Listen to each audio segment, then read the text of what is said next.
Nous allons aborder dans cette vidéo comment exporter une animation sous SketchUp 2020.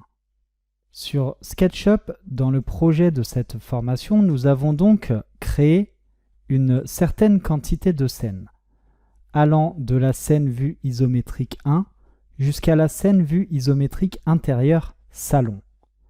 Si vous n'avez pas réalisé ces scènes, vous pouvez également retrouver ce fichier dans les fichiers sources à cette formation sur le site Alform. Il s'appelle Projet immobilier, scène avec section. Ça vous permettra de réaliser l'export de l'animation de toutes les scènes. Alors, si on passe d'une scène à l'autre, là nous sommes sur la première, ensuite on passe sur la seconde par un double clic, on voit qu'il y a une trajectoire qui se génère automatiquement. Également sur la suivante, il en sera de même si vous sélectionnez directement les onglets, comme ceci. Et enfin, pour terminer, à cet endroit. Vous avez également la possibilité dans Affichage puis Animation, avec les ajouts, les actualisations et les suppressions de scènes, le fait de passer à la scène précédente ou à la scène suivante. Il s'agit exactement de ces mêmes fonctionnalités si on passait de l'une à l'autre.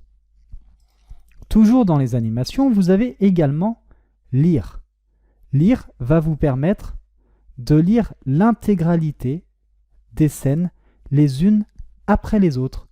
Et donc là, vous avez cette fenêtre qui s'affiche avec la possibilité de mettre en pause à un certain moment. Vous remettez en lecture. Il revient à chaque fois à la première scène et réalise une lecture de toutes les scènes en boucle.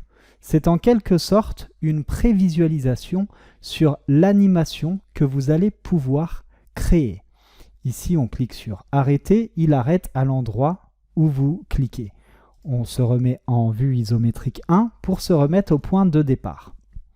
Concernant ces scènes, lorsque l'on descend dans les propriétés de celle-ci, vous avez une fonction qui s'appelle Inclure dans l'animation. S'il y a certaines scènes que vous avez créées mais que vous ne souhaitez pas inclure dans l'animation que vous allez exporter, eh bien vous sélectionnez celle ou ces scènes et vous décochez le fait de l'inclure dans l'animation. Maintenant, pour exporter cette animation, vous allez dans Affichage, Animation et on va tout d'abord voir les paramètres. Les paramètres concernant ces animations sont extrêmement importants puisque ce sont ces paramètres qui vont définir les délais de passage d'une scène à une autre et puis le temps que SketchUp et que la vidéo va rester figée sur la scène. Vous avez donc transition entre les scènes. Vous pouvez activer ou pas les transitions. Si vous n'activez pas les transitions, ça va passer d'une scène à l'autre directement sans avoir cet effet de trajectoire, ce qui n'est pas forcément intéressant. Donc vous pouvez donc activer les transitions entre scènes et choisir le temps de transition entre chacune des scènes. Donc entre la scène 1 et la 2 et la 3 et la 4 et ainsi de suite. Et enfin, vous avez des délais aussi entre chaque scène. Donc c'est le temps qui va rester figé sur la scène correspondante. Donc là, pour notre part, on va rester sur 2 et puis 1. Ça va faire un calcul de 1, 2, 3, 4, 5, 6. 6 x 3, logiquement, on aura une vidéo d'animation qui fera 18 secondes. C'est ce que nous allons vérifier juste après. Vous allez donc paramétrer 2 et 1. On va fermer et on va voir comment exporter cette animation. On ira donc dans Fichier, Exporter, et en plus des modèles 3D et des graphiques 2D que l'on a vus précédemment, vous avez une fonction d'export concernant l'animation.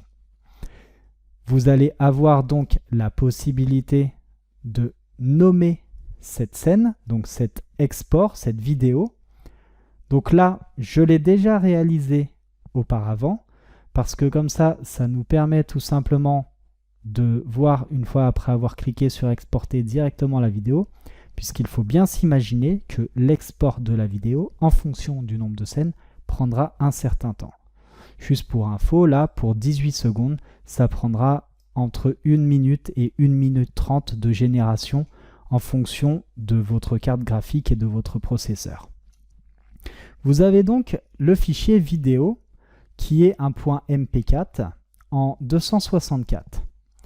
Vous avez également la possibilité d'exporter, non pas en tant que vidéo, mais en tant qu'ensemble d'images, notamment des JPEG, des PNG, des TIFF et des bitmaps, donc en BMP. Pour notre part, ce qui va nous intéresser sera d'exporter notre animation en tant que vidéo. On choisira donc le MP4. Vous avez ensuite un bouton Options qui va vous permettre d'exporter et de régler vos options concernant cette exportation, notamment la résolution. Par défaut, je suis sur HD 720 pixels, mais vous avez la possibilité de vous mettre également en SD 480 pixels, en entièrement HD, donc en Full HD 1080 pixels, et vous pouvez personnaliser en mettant une largeur que vous souhaitez, avec éventuellement des proportions. Pour notre part, je vais me mettre en HD 720 pixels.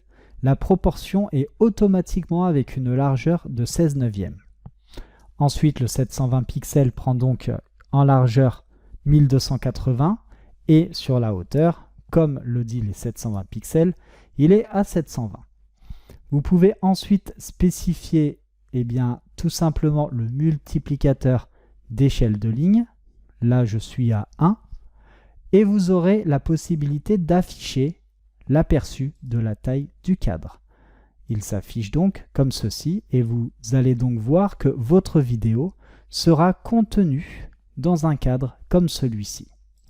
Si ça vous convient, vous avez uniquement à spécifier ensuite la fréquence d'images par seconde. Nous resterons nous sur ce qui est normalisé à 24 images par seconde.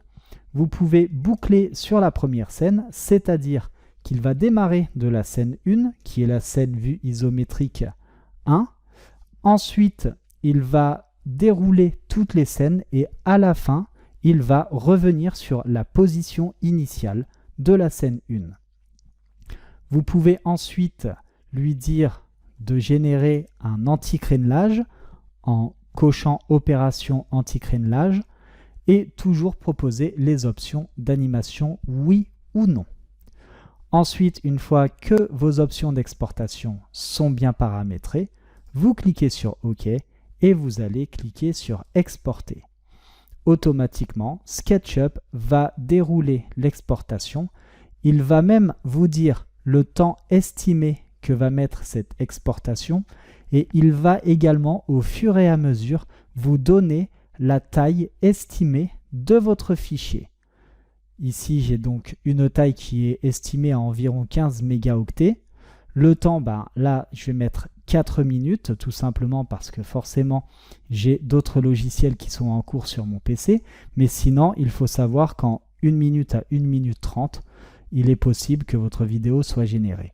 Et là, il vous déroule votre nombre d'images à chaque fois.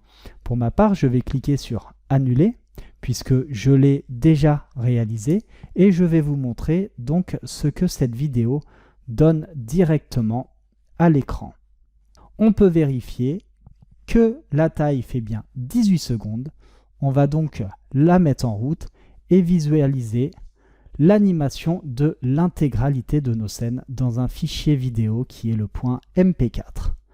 Après ce fichier vidéo, vous pouvez l'éditer avec un autre logiciel, par exemple pour y ajouter du son, des commentaires et bien d'autres. Eh bien, je vous remercie d'avoir suivi cette vidéo et je vous dis à tout de suite pour la suite de cette formation.